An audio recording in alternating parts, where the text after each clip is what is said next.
Hi friends, welcome back to our YouTube channel పల్లెటూరు పిల్లలు. నేను మీ నాగరాజు.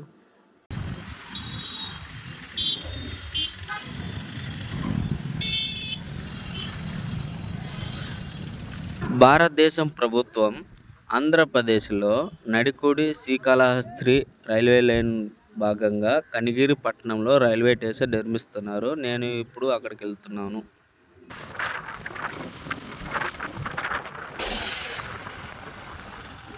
ఈ కనిగిరి రైల్వే స్టేషన్ కనిగిరి నుంచి పామూరుపై రూట్లో కొత్తూరు వస్తుంది. కొత్తూరు నుంచి లెఫ్ట్ సైడ్ తిరిగితే కలగట్ల రోడ్ వస్తుంది. ఆ రోడ్డు గుండా వెళ్తే కనిగిరి రైల్వే స్టేషన్ వస్తుంది. మీకు కనిగిరి రైల్వే స్టేషన్ గురించి పూర్తి వీడియో కావాలండి, నా యూట్యూబ్ ఛానల్ పల్లెటూరు పిల్లలు యూట్యూబ్ ఛానల్లో అప్లోడ్ చేశాను, చూడండి. అలాగనే కామెంట్ బాక్స్లో కూడా లింక్ ఇస్తాను, వెళ్ళి చూడండి.